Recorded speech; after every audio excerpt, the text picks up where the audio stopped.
pour extorquer une rançon à la grand-mère. La fille et ses amis mettent en scène un faux enlèvement. Mais pile pendant l'enregistrement de la vidéo, la crise d'asthme de la fille se déclenche d'un coup, et elle arrive plus à sortir un seul mot. Mais ses deux camarades se doutent de rien.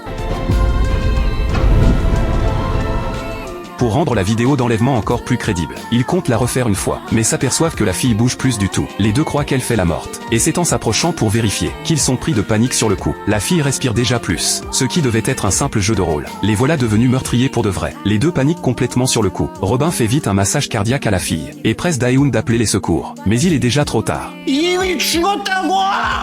Robin veut fermer les yeux de la fille, mais dès qu'il lâche, les yeux restent grands ouverts, pour échapper à la justice. Les deux ont une idée absurde. Ils comptent cacher le corps de la fille, dans un fossé nauséabond en pleine cambrousse. Même s'ils s'en veulent terriblement pour la fille, c'est pour l'instant leur seule porte de sortie.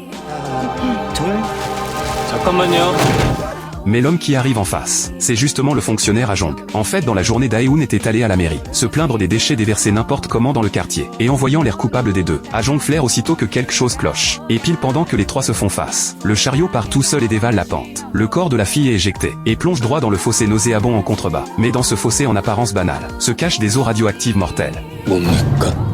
Ces explications pleines de trop. Même Robin à côté arrive plus à garder son sérieux. Ajong change brusquement de tête, et conclut que les deux sont des meurtriers qui balancent un corps. Mais la seconde d'après, un truc étrange se produit. Un amas de liquide se rassemble vers la fille. Ajong s'avance pour descendre y jeter un œil. Mais dans la panique, Dae-hoon et Robin perdent l'équilibre, et les deux dégringolent dans les eaux usées. Seul Ajong s'arrête net et l'échappe belle. Et une fois le visage du corps dans l'eau bien distinct, Ajong le reconnaît d'un coup. C'est Shiny, la serveuse du restaurant. Les deux s'expliquent vite fait comme des fous. C'était juste un faux enlèvement qu'ils ont mis en scène. Mais plus ils s'expliquent, plus ça s'enfonce dans l'impasse. Aux yeux d'Ajong, c'est juste un prétexte que les deux inventent pour se disculper. Et pile pendant que les deux camps sont dans l'impasse, le corps de Shiny disparaît dans le vide. Dae-hoon et Robin cherchent partout, mais retrouvent jamais le corps de Shiny. Ajong les soupçonne d'avoir des complices. Face aux reproches, les deux nient vite fait. Mais un corps qui disparaît comme ça dans le vide. Ajong sort aussitôt son téléphone pour appeler la police. En voyant ça, Dae-hoon fonce lui arracher le téléphone.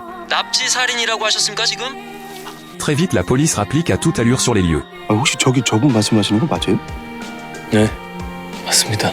Mais personne s'y attendait. Shiny la morte ressuscite par miracle. Et tout ça à cause des eaux radioactives en contrebas. Il faut remonter à 2 jours plus tôt. Un clochard tombe par accident dans le fossé nauséabond. Et un moment plus tard, son corps subit une transformation étrange. Des écailles poussent carrément sur ses bras. Puis ses oreilles se détachent mystérieusement. Et juste après, c'est la difficulté à respirer. Il est en train d'évoluer vers le poisson. Le lendemain, un groupe de gens retrouve l'ami du clochard, et tend un tract au vieil homme. Furieux, le vieux les chasse. Et la seconde d'après, un truc étrange se produit. Un personnage mystérieux lève le bras. Et tout se met à léviter dans les airs. Puis le vieux se fait enlever par le mystérieux personnage, et enfermé dans un laboratoire. À travers une vitre, il aperçoit une scène terrifiante. Un monstre à forme humaine flotte dans une cuve. Et ce monstre, c'est justement son ami.